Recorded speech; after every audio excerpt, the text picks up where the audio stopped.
The dust-stained sun hung heavy over Willow Creek, casting long shadows across the scorched wooden post where Adelaide Lewis struggled against her bindings, the rough rope cutting into her wrists as she stood exposed to the merciless judgment of the frontier town. Her crime, a theft she hadn't committed, had condemned her to public humiliation and the promise of a lashing come sundown. But fate had other plans when a stranger's shadow fell across her face, and the distinct sound of a knife being drawn made her heart stop in her chest. The year was 1876, and justice in Willow Creek, Wyoming Territory, was swift and often cruel. Adelaide had arrived just 3 weeks prior, seeking work after fleeing a troubled past in St. Louis. At 22, she had hoped to rebuild her life, finding employment as a seamstress in the local dress shop. But when Mrs. Halloway's silver brooch went missing, suspicion fell on the newcomer with no references and no one to vouch for her character. "Please," Adelaide whispered, her voice cracked from hours without water. "I didn't take anything." The man behind her said nothing as the knife slid between her wrists, severing the ropes with precise movements. As her arms fell free, Adelaide's legs buckled beneath her. Strong hands caught her before she hit the dirt, turning her gently to face her rescuer. Nathan Forrester's blue eyes met hers, intense beneath the brim of his worn leather hat. Unlike the other men in Willow Creek, he wasn't jeering or casting accusations. His weathered face remained impassive as he steadied her. "Can you walk?" he asked, his voice low and rough like gravel.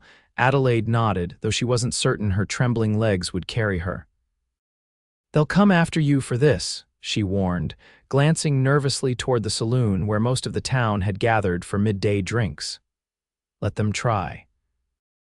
Nathan's hand remained firm on her elbow as he guided her toward his horse, a magnificent chestnut stallion that stood patiently at the hitching post. "We need to move quickly," Adelaide hesitated. "Why are you helping me? You don't know me." "I know enough," he replied, lifting her onto his horse with ease before mounting behind her. "I know a false accusation when I see one."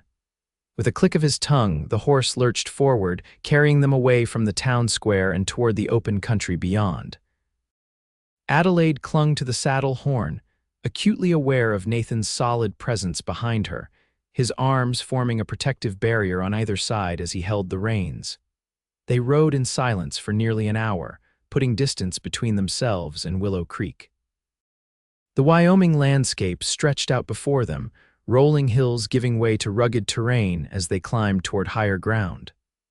Finally, Nathan guided the horse into a small canyon, following a narrow path to a modest cabin nestled against the rock face. "My line shack," he explained as he dismounted, reaching up to help her down. "You'll be safe here for now."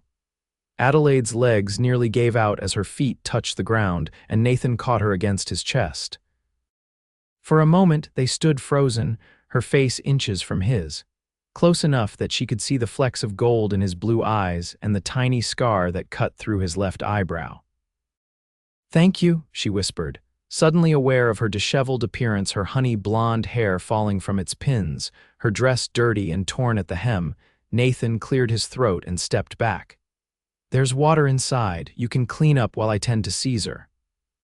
The cabin was sparse but clean, a single room with a bed in one corner, a table with 2 chairs, and a small stove. A curtained area concealed what appeared to be a washstand. Adelaide found a basin and pitcher of water, grateful for the chance to wash away the dust and tears that had dried on her face. As she splashed the cool water on her chafed wrists, Adelaide tried to make sense of her situation. She had been working at Mrs. Halloway's dress shop when the silver brooch went missing. The brooch had been a family heirloom, and Mrs. Halloway had been quick to accuse Adelaide, the newcomer. No one had believed her protests of innocence. Sheriff Porter had tied her to the post in the town square as an example, with a promise to return at sundown to administer 20 lashes of punishment that might have killed her. The door creaked open, and Nathan entered carrying a canteen and a small bundle. He paused, seeing her at the washstand, and politely averted his eyes. "I brought some food," he said, placing the bundle on the table, "and something for those wrists." Adelaide dried her hands and face on a nearby cloth. Why did you help me, Mr. Forrester? You could be charged with interfering with justice. Nathan's mouth quirked into a half-smile that transformed his serious face. There wasn't much justice happening in that town square, Miss Lewis. You know my name, small towns talk. He unwrapped the bundle, revealing jerky, hardtack, and a small jar of salve, especially about pretty newcomers. Adelaide felt heat rise to her cheeks at the unexpected compliment. They'll be looking for us. Probably, Nathan agreed, gesturing for her to sit, but Sheriff Porter is a lazy man. He won't venture far from his whiskey, and few others in that town care enough to track us into these hills. He took her hands gently, examining the raw skin around her wrists. His fingers were calloused but surprisingly gentle as he applied the salve. This will help with the burning. How do you know I didn't steal the brooch? Adelaide asked, wincing slightly as the salve stung her abraded skin. Nathan's eyes met hers. Because I saw who did. Adelaide's breath caught. You did? Who was it? Porter's nephew, Tommy. The boy's been stealing small items for months. I caught him pawning a silver locket in Riverton last week. Nathan finished with the salve and closed the jar. When I heard they'd accused you, I knew what had happened. Why didn't you speak up before they tied me to that post? There was an edge to her voice now, the fear giving way to indignation.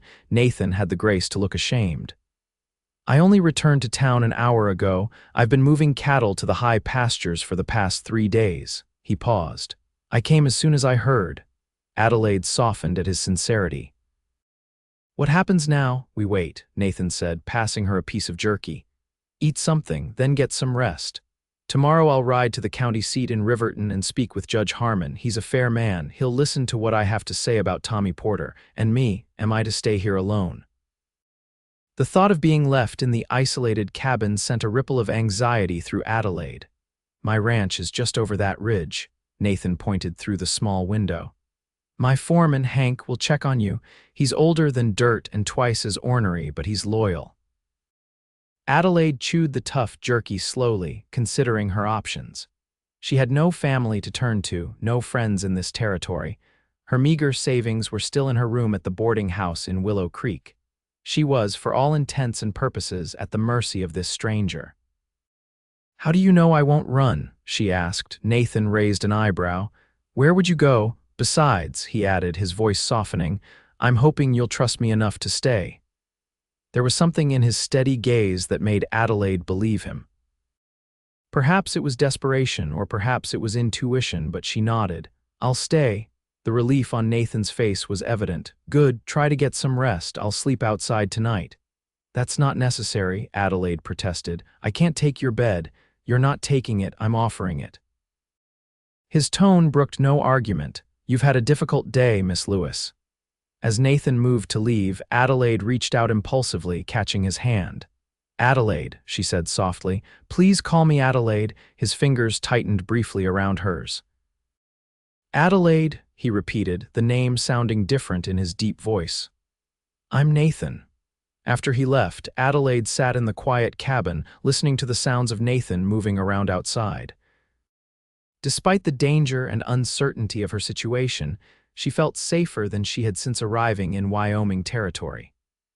She finished her small meal, then curled up on the narrow bed, pulling the rough woolen blanket around her. Sleep came surprisingly quickly, her exhausted body surrendering to the safety Nathan Forrester had provided. Adelaide woke to the soft glow of dawn filtering through the cabin's single window. For a moment she was disoriented, the unfamiliar surroundings jarring until memory rushed back the post, the ropes, Nathan's knife slicing through her bonds. She rose and straightened her crumpled dress as best she could before stepping outside. The morning air was crisp, carrying the scent of pine and sage. Nathan was already awake, tending a small fire where a pot of coffee brewed. Good morning, he said, looking up as she approached. Did you sleep well? Better than I expected, Adelaide admitted, accepting the tin cup of coffee he offered. Thank you. Nathan nodded, stirring something in a small skillet. Hope you like flapjacks. It's about all I can manage without burning. Adelaide smiled, the first genuine smile since her ordeal began. I'm not in a position to be particular, Mr. Forrester. Nathan, he reminded her, flipping a golden brown flapjack onto a tin plate. Mr. Forrester was my father. As they ate breakfast, Nathan outlined his plan. He would ride to Riverton, a journey of about 4 hours, to speak with Judge Harmon. With luck, he would return by nightfall with news. In the meantime, Hank would bring her fresh clothing and supplies. What if the judge doesn't believe you? Adelaide asked, voicing her deepest fear. Nathan's expression grew serious. Then we'll figure something else out. I won't let them hurt you, Adelaide. The conviction in his voice stirred something in her chest. Why does this matter so much to you? You hardly know me. Nathan was silent for a long moment, his gaze fixed on the distant mountains. 2 years ago, my sister was accused of stealing from her employer in Denver. No one believed her. His voice faltered. She took her own life rather than face public shame. I wasn't there to protect her. Adelaide reached across the rough table, covering his hand with hers. I'm so sorry, Nathan. He turned his hand, fingers intertwining with hers briefly before he pulled away and stood. I should get going. The sooner I reach Riverton, the sooner this can be resolved. As he saddled Caesar, Adelaide stood nearby, hugging herself against the morning chill. Be careful, she said as Nathan mounted. He looked down at her, his expression softening. I'll be back before dark. Hank knows you're here. He'll bring you what you need. With a tip of his hat, Nathan rode away, leaving Adelaide alone with her thoughts and the vast Wyoming wilderness surrounding her. True to Nathan's word, Hank arrived mid-morning, a grizzled man with a weathered face and sharp eyes that missed nothing. He brought a bundle containing a clean dress, basic toiletries, and more food. Mr. Forrester said you might be needing these, he said gruffly, handing over the supplies. There's a creek just behind the cabin if you want to wash proper. Thank you, Mr. Just Hank, he interrupted. Been working for the Forresters since Nathan was knee-high to a grasshopper. Adelaide smiled. Thank you, Hank. I appreciate your help. The old man shifted uncomfortably. Boss also wanted me to tell you that if you need anything, just holler. I'll be checking the herd in the north pasture, but I'll hear you if you shout loud enough. After Hank left, Adelaide took advantage of the creek, washing her hair and changing into the clean dress. It was a simple calico, slightly large but infinitely better than her soiled garment. As she hung her wet hair to dry in the sun, Adelaide explored the area around the cabin, careful not to venture too far. The day passed slowly. Adelaide found a worn copy of Sense and Sensibility in the cabin and lost herself in Jane Austen's world for several hours. As the sun began its descent, she grew increasingly anxious, watching the trail for any sign of Nathan's return. It was nearly dusk when she heard hoofbeats approaching. Stepping outside, her heart sank when she saw not one rider but 3 Nathan, flanked by 2 men she didn't recognize. Nathan dismounted quickly, striding toward her with purpose. Adelaide, this is Judge Harmon and Marshal Davis from Riverton. Adelaide's stomach clenched with fear, but Nathan's expression wasn't grim. In fact, there was a hint of triumph in his eyes. Judge Harmon, a distinguished man with silver hair and a neatly trimmed beard, tipped his hat. Miss Lewis, I understand you've been wrongfully accused. Mr. Forrester has presented some compelling evidence of your innocence. Evidence? Adelaide glanced at Nathan questioningly. Marshal Davis, a barrel-chested man with a no-nonsense demeanor, produced a small pouch. We recovered Mrs. Halloway's brooch from the pawnshop in Riverton. The proprietor identified Tommy Porter as the seller. Relief washed over Adelaide like a cool rain. Then you know I didn't take it. We do, Judge Harmon confirmed. And Sheriff Porter will be receiving a formal reprimand for his handling of this matter. You're free to return to Willow Creek with your name cleared, or, he added with a glance at Nathan, Mr. Forrester has suggested an alternative. Nathan stepped forward. My ranch needs a housekeeper. The position includes room and board and fair wages. Adelaide blinked in surprise. You're offering me a job if you want it, Nathan said, his eyes never leaving hers. No pressure. Judge Harmon has assured me you'll receive compensation for your wrongful punishment, so you have options. The thought of returning to Willow Creek, facing the townspeople who had been so quick to condemn her, made Adelaide's stomach turn. Yet accepting Nathan's offer meant placing herself in the debt of a man she barely knew. "I'd need time to consider," she said carefully. Judge Harmon nodded approvingly. "A wise decision, Miss Lewis. In the meantime, Marshal Davis and I will ride back to Willow Creek tonight to deal with Sheriff Porter and his nephew. Perhaps you could accompany us tomorrow after you've rested and made your decision." After the judge and marshal departed to make camp nearby, Nathan and Adelaide were left alone by the cabin. "You didn't have to offer me a position," Adelaide said, breaking the silence. Nathan leaned against the porch railing. "I know. But my cook quit last month and the ranch house has been a disaster ever since. Hank can't boil water without burning it." Adelaide laughed despite herself. "So this is purely a business decision?" "Of course," Nathan replied, though his slight smile suggested otherwise. "What else would it be?"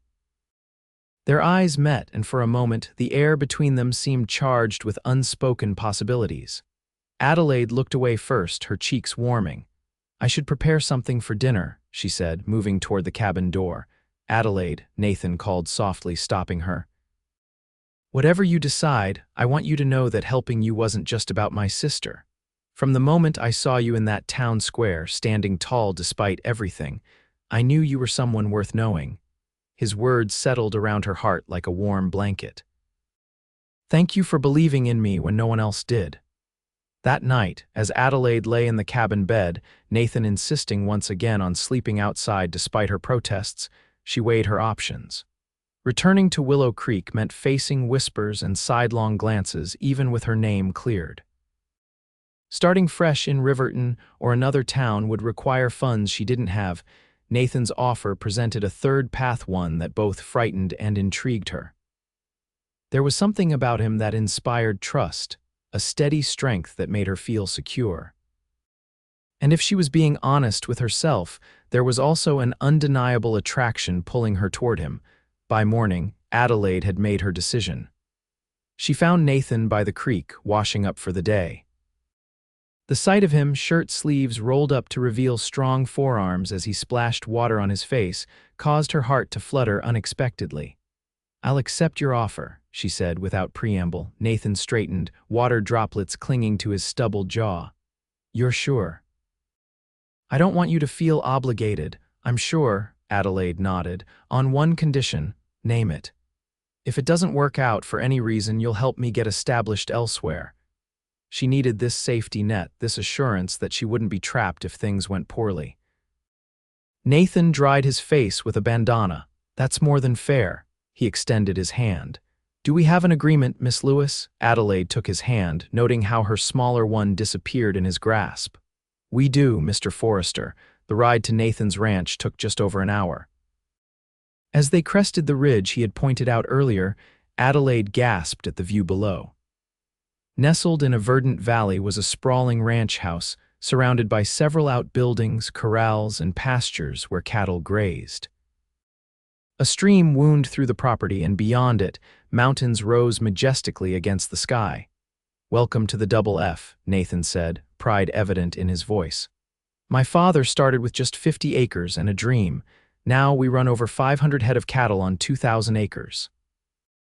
"It's beautiful," Adelaide breathed, taking in the pristine landscape.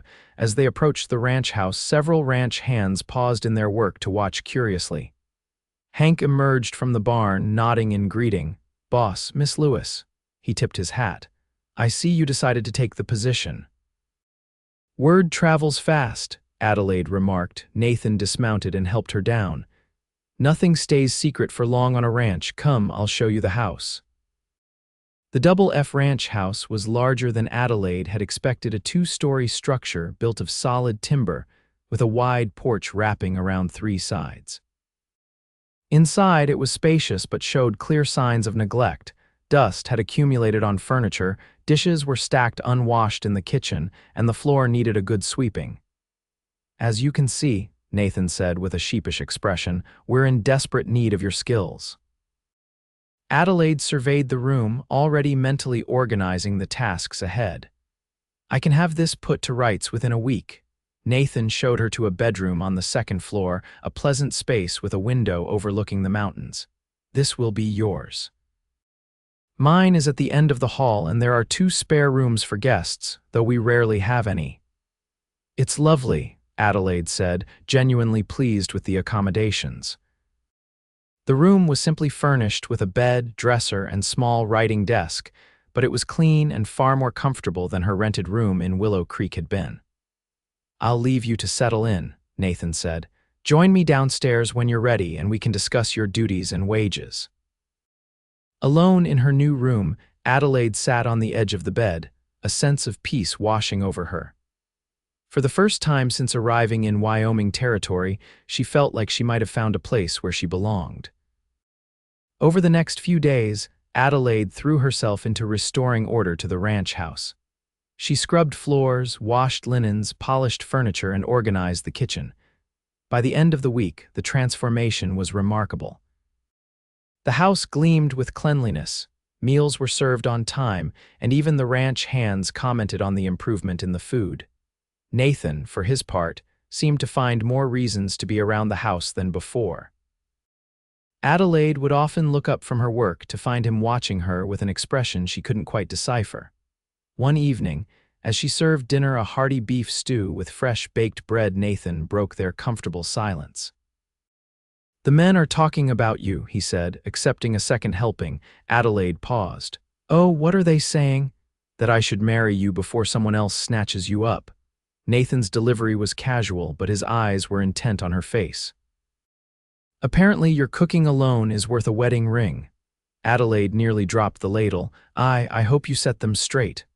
"Actually," Nathan said, breaking off a piece of bread, "I told them I was working on it." Heat rushed to Adelaide's cheeks. "Mr. Forrester, that's hardly appropriate." "Back to Mr. Forrester, is it?" Nathan's mouth quirked upward. "I was only teasing, Adelaide, though the part about your cooking being worth marriage is true enough." Adelaide tried to maintain her composure, but a small smile escaped. "Flattery will not get you a larger portion, sir." Their banter had become a highlight of Adelaide's days.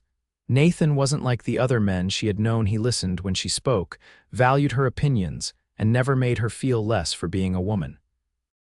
In the evenings, they often sat on the porch, watching the sunset while Nathan told stories of growing up on the ranch or Adelaide shared tales from her childhood in St. Louis. 2 weeks after Adelaide's arrival at the Double F, news came that Tommy Porter had confessed to multiple thefts around Willow Creek, and Sheriff Porter had been removed from his position. The people of Willow Creek, led by Mrs. Halloway herself, sent a formal letter of apology to Adelaide. "Justice at last," Nathan said as they sat on the porch that evening, the letter open between them. "How does it feel?" Adelaide considered the question. "Less satisfying than I thought it would be. I'm glad the truth is known, but it doesn't erase what happened." Nathan nodded thoughtfully. "Some wounds take time to heal. Some never do," Adelaide said softly, thinking of the sister he had lost. Nathan's hand found hers in the growing darkness. "No, but we learn to live with them, and sometimes we find unexpected blessings that help ease the pain." His fingers were warm against hers, and Adelaide didn't pull away. They sat in companionable silence as stars appeared in the vast Wyoming sky, their hands still joined. The following Sunday, Nathan surprised Adelaide by suggesting they attend church services in Riverton. "I thought it might be nice to get away from the ranch for a day," he explained as he helped her into the wagon. "And perhaps we could have dinner at the hotel afterward." Adelaide, dressed in her best gown when she had altered from fabric Nathan had brought from town, felt a flutter of anticipation. "That sounds lovely. It's been too long since I've attended services." The church in Riverton was a simple white clapboard building with a modest steeple. As they entered, Adelaide was acutely aware of the curious glances from the congregants. Nathan's hand at the small of her back guided her to a pew near the middle. "People are staring," she whispered. "That's because I haven't been to church in over a year," Nathan replied under his breath, "and I've never brought a woman with me." The service was uplifting, the minister's sermon focusing on forgiveness and new beginnings. Adelaide found herself moved by the message, seeing parallels to her own recent experiences.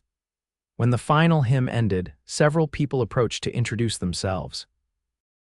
"Nathan Forrester, as I live and breathe." an elegant older woman said, extending her hand. "And who is this lovely young lady, Mrs. Cunningham? May I present Miss Adelaide Lewis," Nathan said formally. "Adelaide, Mrs. Cunningham is our nearest neighbor, though near is relative out here. Her ranch borders ours to the east." "A pleasure to meet you, my dear," Mrs. Cunningham said, her shrewd eyes taking in Adelaide's appearance and her proximity to Nathan. "Nathan hasn't brought anyone to church since, well, in quite some time." "Miss Lewis is my housekeeper," Nathan explained, though something in his tone suggested he wasn't entirely comfortable with the designation. Mrs. Cunningham's eyebrows rose slightly. "Indeed, how progressive of you, Nathan." Several more introductions followed, with Adelaide noting the speculative glances exchanged when Nathan introduced her as his housekeeper. By the time they reached the hotel for dinner, she was feeling decidedly self-conscious. "I'm sorry if I've caused gossip," she said as they were seated at a table near the window. "Perhaps it wasn't wise for me to accompany you today," Nathan frowned. "Nonsense, let them talk. I've never much cared for town opinions." The hotel dining room was elegant by frontier standards, with white tablecloths and actual glassware instead of tin cups. Adelaide felt a momentary pang of nostalgia for the finer establishments she had occasionally visited in St. Louis. "This is a treat," she admitted as she perused the menu. "I haven't dined in such style since leaving Missouri." Nathan watched her across the table, a soft expression in his eyes. "You deserve nice things, Adelaide, I hope you know that." Their dinner conversation flowed easily, touching on books they had both read, dreams for the future, and amusing anecdotes from their pasts. Adelaide found herself laughing more than she had in years, drawn to Nathan's dry wit and thoughtful observations. As they drove back to the ranch in the golden light of late afternoon, Adelaide felt a contentment she hadn't experienced in a long time. Nathan was unusually quiet, his brow furrowed in thought. "Penny for your thoughts," Adelaide said, breaking the silence. Nathan glanced at her, then back to the road. "I was thinking about what Mrs. Cunningham said about you being my housekeeper. Does it bother you? What people think, I mean, not for myself," Nathan replied, "but I worry it might reflect poorly on you." Adelaide smoothed her skirts. "I'm a woman alone in the world, Nathan. People will always find reason to talk. At least as your housekeeper, I have honest work and a safe place to live." "Is that all you want?" Nathan asked, his voice low. Honest work and safety, the question hung between them, laden with unspoken meaning. Adelaide's heart quickened. "Once, perhaps that would have been enough," she admitted, "but now I find myself wanting more."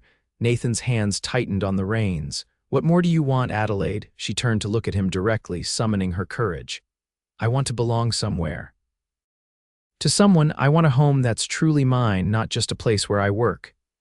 "And what of love?" Nathan asked, his eyes never leaving the road ahead. "Do you want that too?" "Yes," Adelaide whispered, "though it frightens me." Nathan pulled the wagon to a stop beneath a towering cottonwood tree, the ranch still a mile distant. He turned to face her fully, his expression more vulnerable than she had ever seen it. "It frightens me too," he confessed. "After my sister died, I promised myself I wouldn't let anyone get close enough to hurt me again. I buried myself in ranch work, kept everyone at arm's length." He took a deep breath. "Then you came along, tied to that post, defiant despite everything, and something in me broke open." Adelaide's breath caught. "Nathan, I know it's too soon," he continued. "We've known each other barely a month, but I can't pretend that what I feel for you is simply employer to employee or even friendship." He reached for her hand, enveloping it in his larger one. "I care for you, Adelaide." "More than I thought possible." Tears pricked at Adelaide's eyes, not of sadness but of overwhelming emotion. "I care for you too." Nathan lifted her hand to his lips, pressing a gentle kiss to her knuckles. "Then perhaps for now that's enough. The rest we can figure out as we go." As they continued their journey home, Adelaide's hand remained in Nathan's, a physical connection that mirrored the emotional one forming between them. It wasn't a declaration of undying love or a promise of forever, but it was a beginning, and for now, that was enough. The weeks that followed brought subtle changes to life at the Double F. Nathan and Adelaide continued their respective duties, he managing the ranch operations, she keeping the house, but the boundaries between employer and employee blurred. They took their meals together, spent evenings reading by the fire or stargazing from the porch, and on Sundays, they attended church services in Riverton as a pair, regardless of the whispers their appearance together generated. Adelaide found herself watching for Nathan when he was away from the house, her heart lifting at the sight of him returning from the range. For his part, Nathan seemed to find more reasons to be near the house, checking a loose shutter, repairing a step on the porch, bringing her wildflowers he had spotted while riding the property. One rainy afternoon in early June, Adelaide was kneading bread dough when Nathan burst through the door, soaked to the skin and grinning like a schoolboy.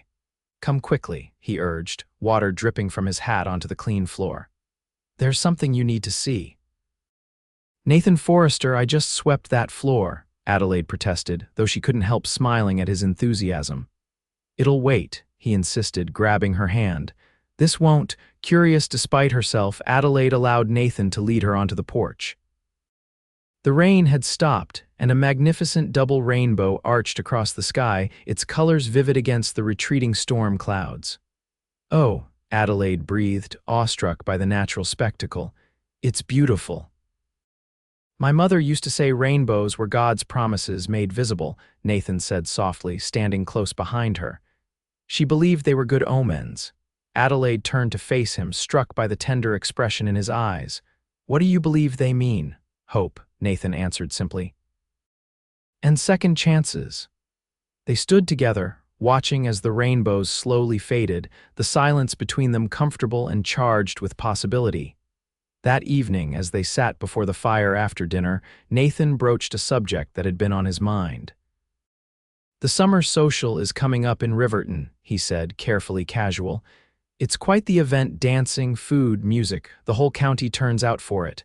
Adelaide looked up from her mending. "It sounds wonderful. I thought perhaps we might attend together." Nathan's fingers drummed nervously on the arm of his chair. "As companions," Adelaide's needle paused mid-stitch. "Not as employer and housekeeper, no," Nathan said firmly. "As a man and a woman who enjoy each other's company." The implication was clear: this would be a public acknowledgement of their changing relationship. Adelaide considered the invitation, aware of what it might mean for her reputation and for their future. "I'd be honored to accompany you, Nathan," she said finally, her smile reflected in his eyes. The night of the social arrived with clear skies and a gentle breeze. Adelaide had spent days altering one of her better dresses for the occasion, adding fresh lace at the collar and cuffs, and taking in the bodice to better fit her figure. When she descended the stairs, Nathan was waiting in the foyer, dressed in his best suit, his usually unruly hair tamed for the evening. His sharp intake of breath as he saw her was more flattering than any spoken compliment. "You look incredible," he said, offering his arm. "Every man there will envy me tonight." Adelaide's cheeks warmed at the praise.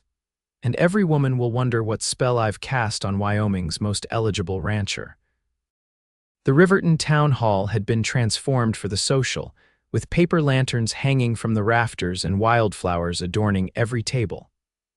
A small band played lively tunes at one end of the room, while the town's residents mingled and danced. Their entrance caused a momentary lull in conversation before the buzz resumed, now punctuated with curious glances and whispers. Nathan led Adelaide to the refreshment table, seemingly oblivious to the attention they were attracting. "Punch," he offered, filling a cup for her. "Thank you." Adelaide accepted the drink, using the moment to compose herself. "Everyone is staring." Nathan leaned closer, his breath warm against her ear. "That's because you're the most beautiful woman in the room." Before Adelaide could respond, Mrs. Cunningham approached, resplendent in a burgundy gown that had likely been fashionable in the previous decade. "Nathan, Miss Lewis," she greeted them with a knowing smile. "How lovely to see you both. I must say, you make a striking couple." "Thank you, Mrs. Cunningham," Nathan replied smoothly. "Adelaide does indeed look striking tonight." The older woman's eyes twinkled.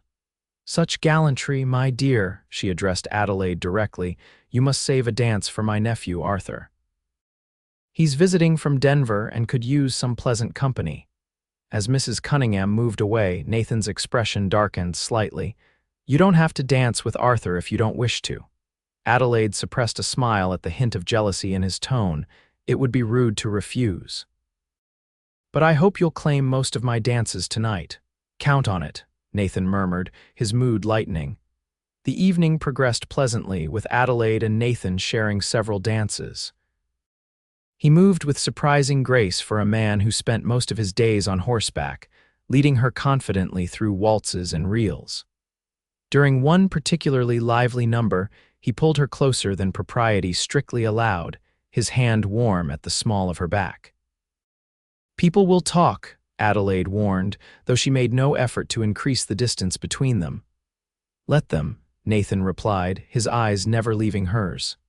I'm tired of pretending I don't care for you more than a man should care for his housekeeper. The boldness of his statement sent a thrill through Adelaide. Nathan, I know, he said softly. It's complicated, but tonight, can't we just be a man and a woman enjoying each other's company? Adelaide nodded, allowing herself to relax into his embrace as they moved across the floor. For this one night, she would set aside concerns about propriety and the future, and simply enjoy the feeling of being in Nathan's arms. Later, as promised, Adelaide danced with Arthur Cunningham, a pleasant young man with spectacles and a scholarly air. He was a competent dancer and an engaging conversationalist, but Adelaide found her gaze drifting repeatedly to Nathan, who watched from the sidelines with barely concealed impatience. Your employer seems quite attentive, Arthur observed with a knowing smile. One might almost think he was jealous. Adelaide flushed. Mr. Forrester is simply protective. Indeed, Arthur replied, unconvinced. My aunt tells me you've worked miracles with the Double F house. Nathan was living like a hermit before you arrived. The house needed a woman's touch, Adelaide said diplomatically. And perhaps the man did too, Arthur suggested as the music ended. He bowed politely. Thank you for the dance, Miss Lewis. I hope we'll meet again before I return to Denver. Nathan was at her side almost immediately, offering a cup of punch.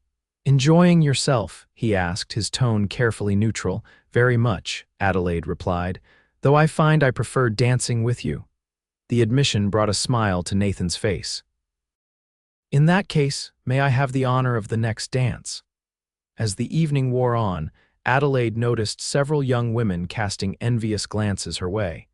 Nathan Forrester was clearly considered a catch in Riverton County, and his obvious attention to her had not gone unnoticed.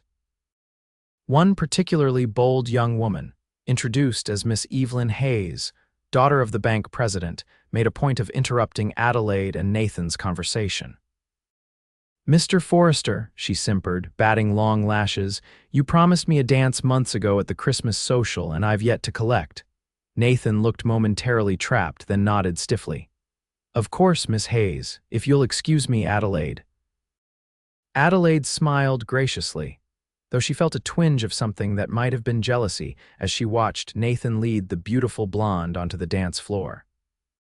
She was so absorbed in watching them that she didn't notice Sheriff Wilson Porter's replacement from Willow Creek approach until he spoke. Miss Lewis, what a pleasure to see you again under happier circumstances. Adelaide turned, startled. Sheriff Wilson. I didn't realize you would be here tonight. County social brings folks from all around, he explained, his kind eyes crinkling at the corners. I'm glad to see you've found a place with Forrester. He's a good man. Yes, he is, Adelaide agreed, her gaze drifting back to Nathan, who was maintaining a proper distance from Miss Hayes despite the young woman's attempts to close the gap. Sheriff Wilson followed her gaze and chuckled. Been wondering when Nathan would finally take notice of a woman again. After what happened with Elizabeth Morgan 3 years back, many thought he'd sworn off marriage for good. Adelaide's attention snapped back to the sheriff. Elizabeth Morgan, Wilson's expression shifted to one of regret. Perhaps I've spoken out of turn. It's not my story to tell. No, please, Adelaide urged, her curiosity piqued. I'd like to understand, the sheriff sighed. Elizabeth was the daughter of a cattle baron from Montana. Their engagement was the talk of the territory, would have combined two of the largest spreads in the region. But a week before the wedding, she ran off with a gambler from Cheyenne, left Nathan standing at the altar, so to speak. Adelaide's heart constricted at the thought of Nathan enduring such public humiliation and private pain. How awful for him. It changed him, Sheriff Wilson agreed. Used to be more outgoing, quick to laugh. Afterward, he kept to himself, focused on the ranch. This is the first social event he's attended with a woman since then. He gave Adelaide a meaningful look. You must be someone special, Miss Lewis. Before Adelaide could respond, Nathan returned, having extricated himself from Miss Hayes. His eyes narrowed slightly at the sight of Adelaide deep in conversation with the sheriff. Wilson, he greeted the lawman with a nod. I trust you're not interrogating my guest, Sheriff Wilson grinned. Just catching up. Miss Lewis and I have a bit of history, after all. Indeed, Nathan's tone was clipped. If you'll excuse us, I believe this is our dance. As Nathan led her back to the dance floor, Adelaide could feel the tension in his body.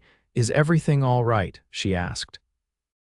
What did Wilson tell you? Nathan countered, his jaw tight. Adelaide hesitated, then decided on honesty. He mentioned Elizabeth Morgan. Nathan missed a step, then recovered smoothly. I see. I'm sorry, Adelaide said softly. He didn't mean to pry. It's ancient history, Nathan replied, though his expression suggested otherwise. A foolish mistake on my part. They danced in silence for several measures before Adelaide spoke again. It wasn't foolish to trust someone you loved. Nathan's eyes met hers, surprise giving way to something deeper. No, the foolish part was choosing someone who didn't truly know me or care to. Elizabeth wanted my land and my name, not me. Her loss, Adelaide said simply. Nathan's arm tightened around her waist. Yes, he agreed, his voice low and intimate. Her loss and perhaps my gain. The weight of his words hung between them as the music swelled to its conclusion. When the dance ended, Nathan didn't release her hand. Would you mind terribly if we left early? He asked. I find I'd rather have you to myself than share you with the entire county.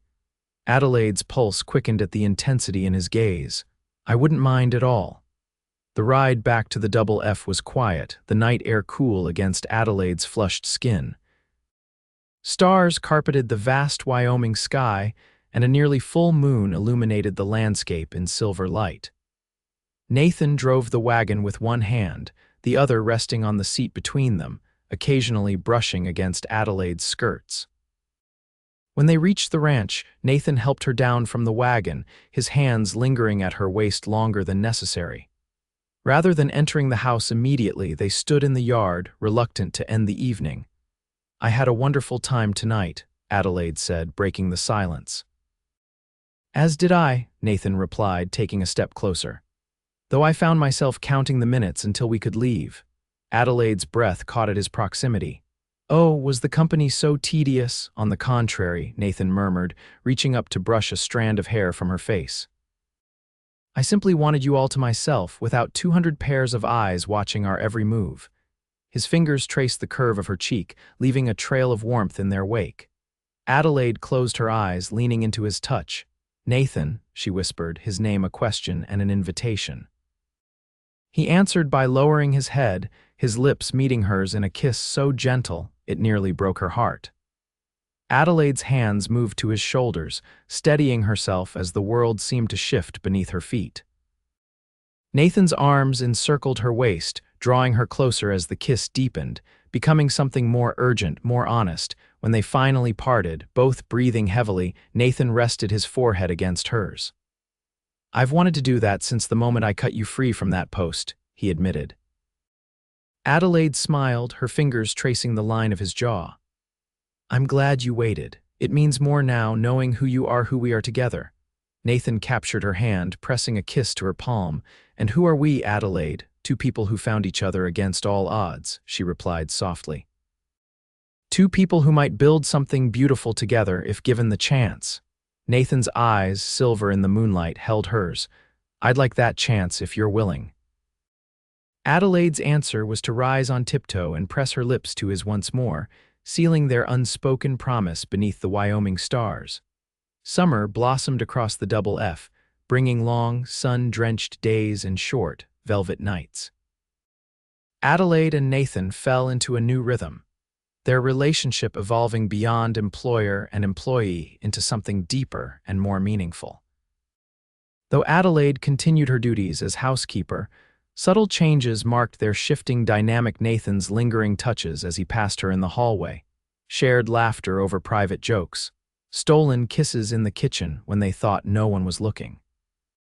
The ranch hands noticed the change, of course, but apart from knowing glances and the occasional good-natured tease directed at Nathan, they kept their observations to themselves.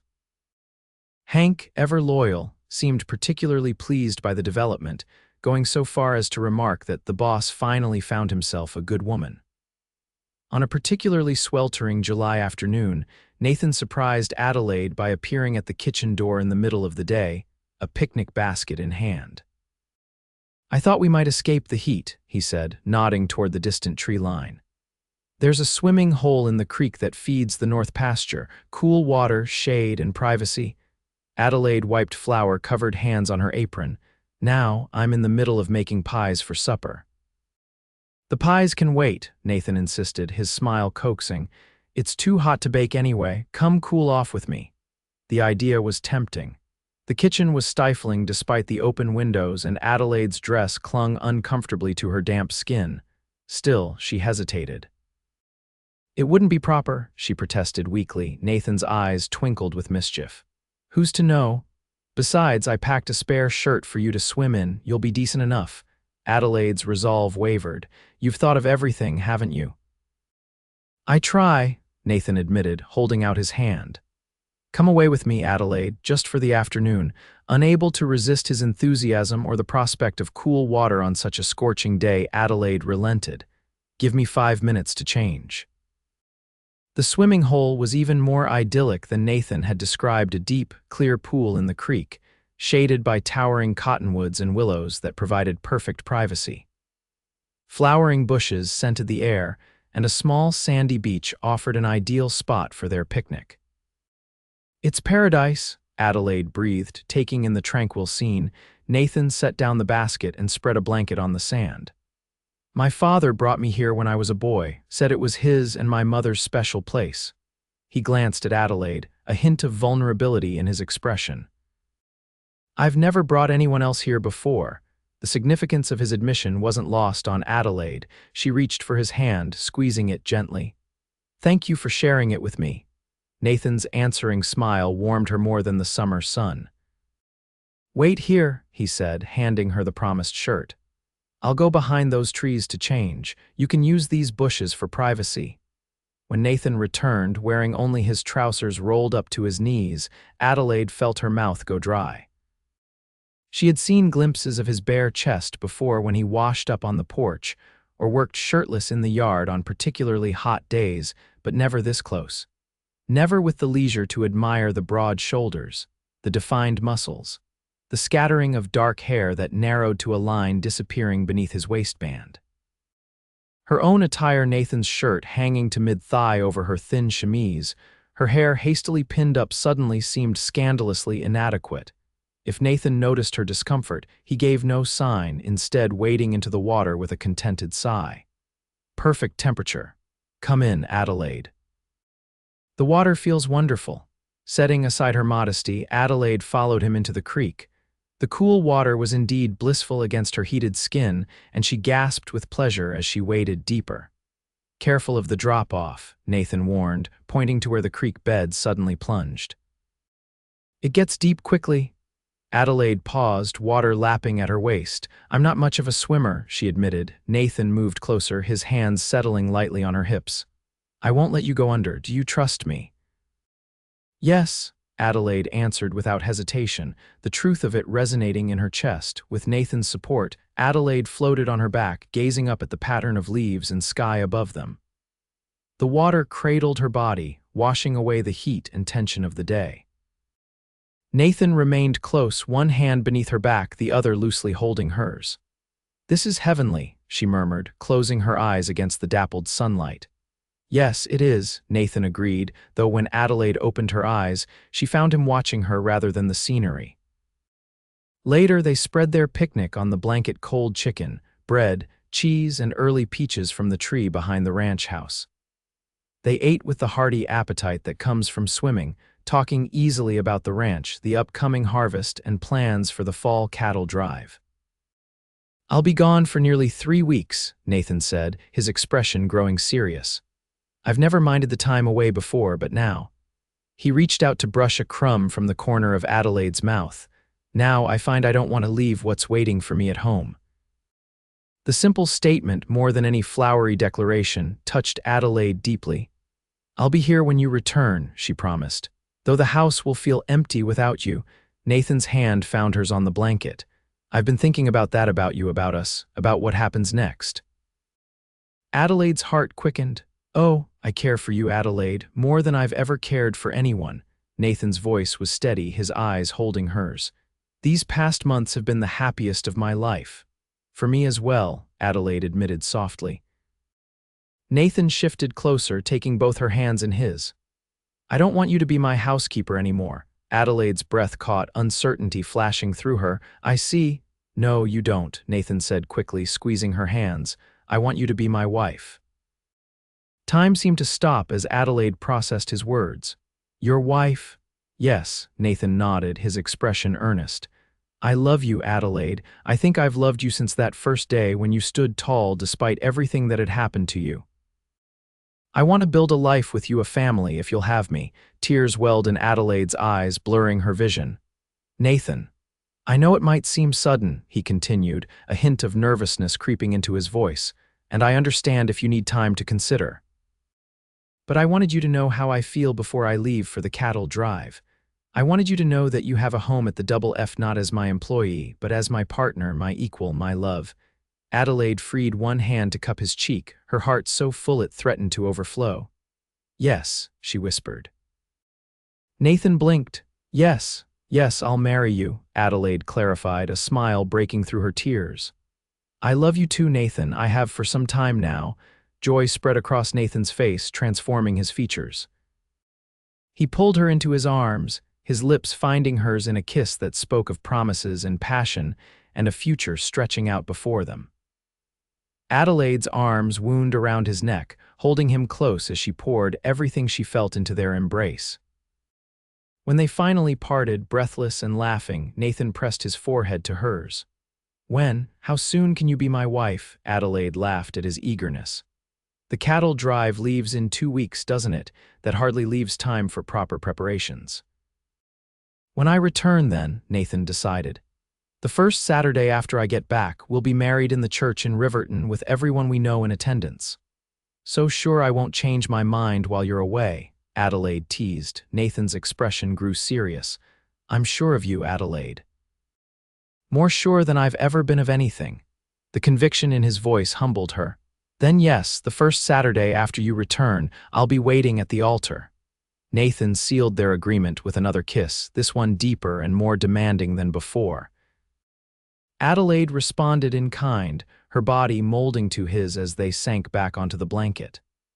The afternoon stretched before them, private and perfect in their secluded paradise, as they celebrated the promise of their shared future. The news of their engagement spread quickly through the ranch and into Riverton. Mrs. Cunningham took it upon herself to organize a small gathering of the county's prominent women to welcome Adelaide officially into their circle, no longer as Nathan Forrester's housekeeper, but as his future wife. My dear, you've accomplished what half the eligible women in 3 counties could not, Mrs. Cunningham said, patting Adelaide's hand during the tea at her ranch. You've captured our most elusive bachelor. Adelaide smiled politely, though she bristled at the implication that she had somehow trapped Nathan. I believe we found each other at exactly the right time. Indeed, Mrs. Cunningham agreed, her eyes softening. And having known Nathan since he was a boy, I can say with certainty that I've never seen him look at anyone the way he looks at you. The 2 weeks before the cattle drive passed in a whirlwind of activity. Adelaide continued her duties at the ranch house while also beginning preparations for the wedding. Nathan, when not consumed with arrangements for the drive, found every excuse to be near her, often pulling her into his arms for stolen moments of affection that left them both breathless and eager for the day they would be husband and wife. The night before Nathan's departure, they sat on the porch swing, his arm around her shoulders as they watched the sun set over the mountains. 3 weeks will feel like an eternity, Adelaide sighed, leaning her head against his shoulder. Nathan pressed a kiss to her temple. For me as well. But when I return, nothing will separate us again. Promise me you'll be careful, Adelaide said, turning to face him. The drive can be dangerous. I promise, Nathan assured her, tucking a strand of hair behind her ear. I have too much to live for now. The following morning, Adelaide rose before dawn to prepare a hearty breakfast for Nathan and the men. As the sky lightened, the ranch yard filled with cowboys, horses, and the lowing of cattle gathered in the nearby pasture. Nathan found Adelaide in the kitchen, drawing her into a private embrace away from the curious eyes of his men. I'll send word when we reach Cheyenne, he promised, his arms tight around her, and I'll be back before you know it. Adelaide clung to him, memorizing the feel of his solid strength, the scent of leather and soap that was uniquely Nathan. I'll be counting the days. Their farewell kiss was bittersweet, filled with longing and promise. As Nathan mounted his horse to lead the drive out, he paused, looking back at Adelaide standing on the porch. He touched the brim of his hat in a gesture that was both farewell and pledge, then rode out, his men and cattle following in a cloud of dust that lingered long after they had disappeared from sight. The ranch seemed eerily quiet with Nathan and most of the hands gone. Only Hank and 2 younger cowboys remained to tend to the essential chores. Adelaide threw herself into wedding preparations, ordering fabric from Riverton for a new dress, planning the menu for the reception, and writing invitations to be delivered to the neighboring ranches and townsfolk. A week into Nathan's absence, a rider from Riverton brought mail to the ranch, including a brief note from Nathan saying they had reached Cheyenne safely and would begin the return journey in another week. Adelaide pressed the paper to her heart, relieved to hear from him and eager for his return. That night, a late summer storm rolled across the ranch, bringing much-needed rain but also violent winds that rattled the windows and sent branches crashing to the ground. Adelaide lay awake, listening to the tempest and thinking of Nathan, hoping he was sheltered somewhere dry and warm. Morning revealed considerable damage, a section of corral fence down, shingles torn from the barn roof, and the vegetable garden partially flattened.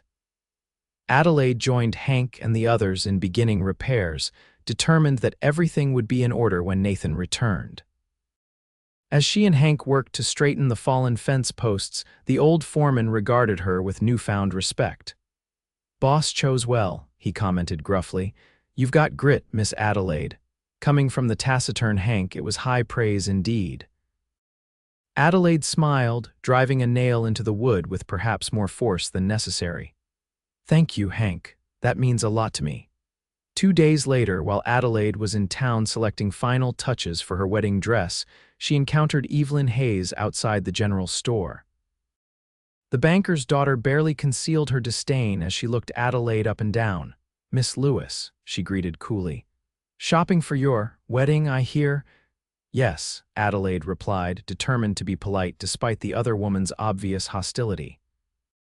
"Nathan and I are to be married when he returns from the cattle drive."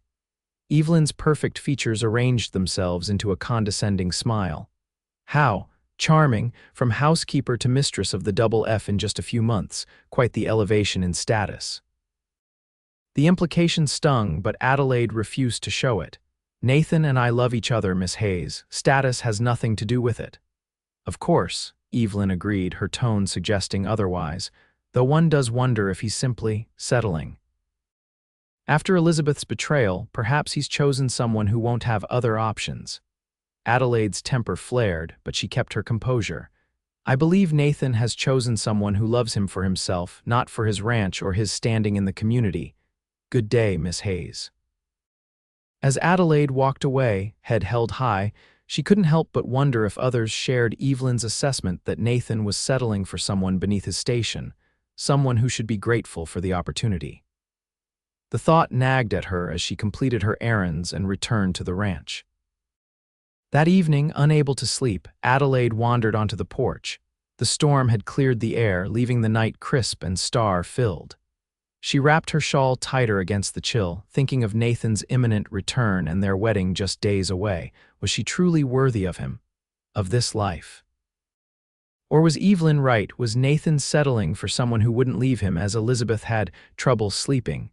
Hank's gravelly voice startled her from her thoughts. The foreman stood at the bottom of the porch steps, pipe in hand. "Just thinking," Adelaide replied, making room on the bench beside her.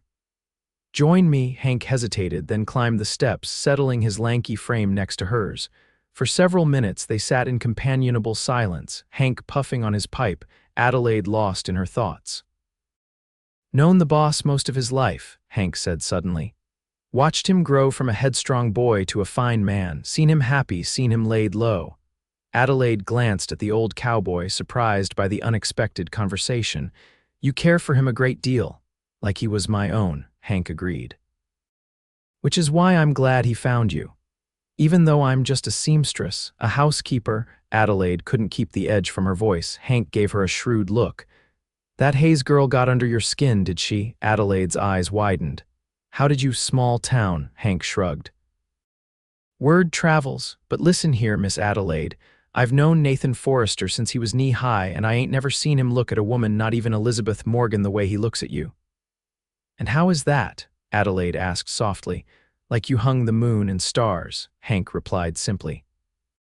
"Like you're the answer to every prayer he didn't know he was saying." Tears pricked at Adelaide's eyes. "Thank you for telling me that," Hank nodded, returning his attention to his pipe. "People like Evelyn Hayes, they don't understand what matters. They see land and cattle and bank accounts. They don't see the man." "But I do," Adelaide whispered. "Yes, madam, you surely do." Hank stood, tapping his pipe against the porch railing. "And that's why you're exactly who Nathan needs, don't you forget it." As the old foreman ambled back toward the bunkhouse, Adelaide felt a weight lift from her heart. Hank was right. What she and Nathan shared went beyond social standing or material considerations. They had found in each other something rare and precious: acceptance, understanding, and a love born of seeing each other's true selves. 3 days before Nathan was due to return, another rider arrived at the Double F, his horse lathered from hard riding. Adelaide's heart plummeted when she recognized one of the hands who had gone on the drive. Miss Lewis. The young cowboy, barely 20, removed his hat. "Boss sent me ahead. There's been trouble." Adelaide gripped the porch railing to steady herself. "Is Nathan—" "He's alive, madam," the cowboy assured her quickly. "But he took a bad fall when his horse stepped in a gopher hole. Broke his leg, something fierce. They're bringing him home slow like in the wagon. Should be here by nightfall tomorrow." Relief washed over Adelaide, followed quickly by concern. "How bad is it? Does he need a doctor?" "Doc Jenkins from Cheyenne set the bone," the cowboy explained. "Said it was a clean break, should heal right if the boss stays off it, but you know Mr. Forrester, he ain't much for sitting still." Adelaide managed to smile at that. "No, he certainly isn't. Thank you for riding ahead to let me know. Please come in and have something to eat before you rest." The remainder of the day and the following morning passed in a flurry of activity as Adelaide prepared for Nathan's return. She aired out his bedroom, gathered supplies for changing bandages, and cooked his favorite foods. By mid-afternoon, she found herself repeatedly checking the road, anxious for the first sight of the returning party. It was nearly dusk when the wagon finally appeared, moving slowly along the ranch road. Adelaide hurried down the porch steps, reaching the yard just as the wagon came to a stop. Nathan sat in the back, his left leg splinted and bandaged, his face drawn with pain but lighting up at the sight of her.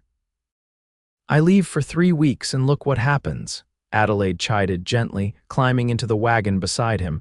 Nathan caught her hand, bringing it to his lips. "Missed you too," he said, his voice rough with exhaustion. With help from several cowboys, they managed to get Nathan into the house and settled in his bedroom. He protested weakly about being fussed over but allowed Adelaide to make him comfortable, clearly relieved to be home. "The wedding," he said as she brought him a cup of broth. "We'll have to postpone." Adelaide sat on the edge of the bed, smoothing his hair back from his forehead. "The wedding can wait until you're healed. I'm not going anywhere." Nathan caught her wrist, his expression suddenly vulnerable. "Promise." "I wouldn't blame you if you reconsidered, taking on a husband who can't even walk down the aisle." "Nathan Forrester," Adelaide said firmly, "if you think a broken leg would change my mind about marrying you, then you don't know me very well at all." A smile tugged at the corner of his mouth. "No, I suppose it wouldn't. You're made of stronger stuff than that." "Indeed I am," Adelaide agreed, pressing a kiss to his forehead. "Now rest. We have all the time in the world." The following weeks brought a new rhythm to life at the Double F. Nathan, confined to bed or chair by doctor's orders, chafed at the inactivity but found comfort in Adelaide's constant presence. She moved her belongings into the room adjacent to his, allowing her to tend to him during the night if needed, though they maintained propriety given their unmarried status. During the day, Nathan conducted ranch business from his bedroom, with Hank and the other hands reporting regularly. Adelaide divided her time between household duties and caring for Nathan, reading to him in the evenings, and playing chess, a game at which she proved surprisingly adept. "I should break my leg more often," Nathan remarked one evening as they sat before the fire in his room, Adelaide knitting while he whittled a small piece of wood. "I've never had so much of your undivided attention." Adelaide smiled, not looking up from her work. "Don't you dare. Besides, once we're married, you'll have all my attention you could want." Nathan set aside his carving. "About that, I've been thinking. I don't want to wait until this leg is fully healed. That could be months." Adelaide's hands stilled. "What are you suggesting?" "That we marry as soon as possible," Nathan said, his eyes intent on her face. "Here at the ranch, if you're willing. A small ceremony with just our closest friends. We can have the big celebration in town later if you want." "Are you sure?" Adelaide asked. "I thought you wanted the whole community to witness our marriage." Nathan reached for her hand. "What I want is to make you my wife, Adelaide. The rest is just details." The conviction in his voice warmed her heart. "Then yes, let's marry here as soon as it can be arranged." And so it was that 2 weeks later, on a crisp October afternoon, Adelaide Lewis became Adelaide Forrester in a simple ceremony on the front porch of the Double F Ranch house. Nathan, supported by crutches, stood proudly beside her as the minister from Riverton pronounced them husband and wife. Hank, Mrs. Cunningham, and a dozen of their closest friends witnessed the exchange of vows and the tender kiss that sealed their union. The celebration that followed was modest but joyful, with music and dancing in the yard and a feast that showcased Adelaide's culinary skills. As the sun began to set, casting golden light across the ranch, Nathan found his bride sitting alone on a bench beneath the old oak tree. "Mrs. Forrester," he said, carefully lowering himself beside her, "you've made me the happiest man in Wyoming Territory today." Adelaide leaned against him, her head finding its place on his shoulder. "And you've made me the happiest woman." Nathan's arm encircled her waist, drawing her closer. "No regrets about the small wedding, I mean." "None," Adelaide assured him. "This was perfect, surrounded by people who truly care for us, here in the place that brought us together." They sat in contented silence, watching as lanterns were lit around the yard, casting a warm glow over their guests. The future stretched before them, not without challenges, but rich with promise and the deep love they had found in each other.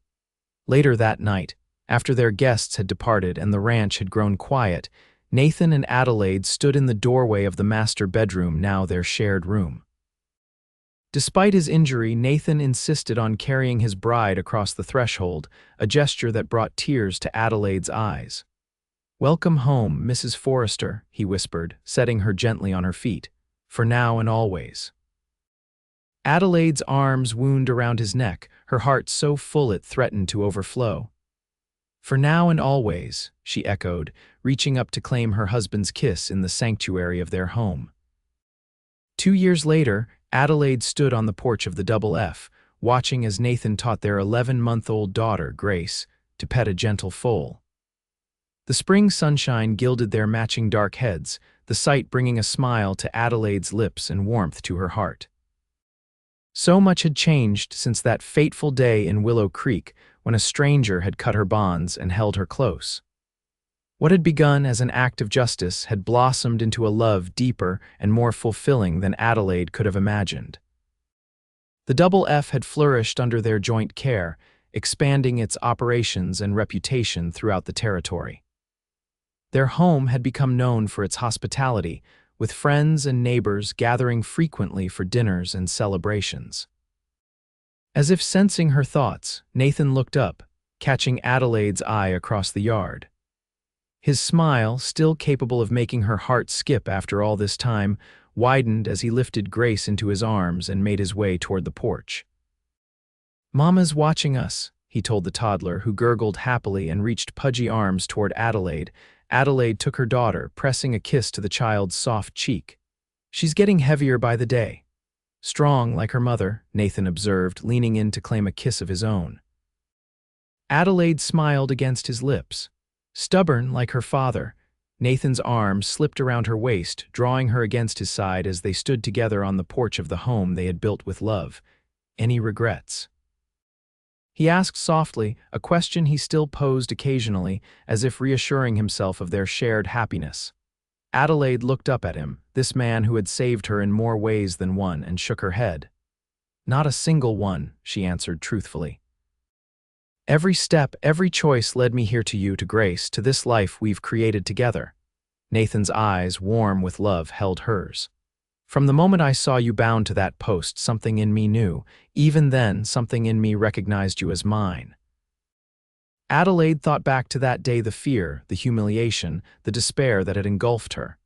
And then Nathan, cutting her free, holding her close, offering protection and eventually a love that had transformed both their lives. "I think I knew too," she admitted. "Not consciously, perhaps, but some part of me recognized that you were my future, my home." As the sun began its descent toward the distant mountains, casting long shadows across the ranch yard, Nathan and Adelaide Forrester stood together on their porch, their daughter between them, a family forged from adversity, bound by love, and blessed with a future as vast and promising as the Wyoming sky above them. In the years that followed, their family would grow a son, joining Grace 2 years later, followed by twin girls who inherited their mother's honey blonde hair and their father's determined spirit. The Double F would prosper, becoming one of the most respected ranches in the territory. Adelaide and Nathan would face challenges together: drought years, market fluctuations, the inevitable hardships of frontier life, but always with the unwavering strength of their love to sustain them. And sometimes, on quiet evenings when the children were asleep and the ranch was peaceful, they would sit together on the porch swing, hands intertwined, and remember how it all began with a woman bound to a post for punishment, and a cowboy who cut her ropes and held her tight, changing both their destinies forever.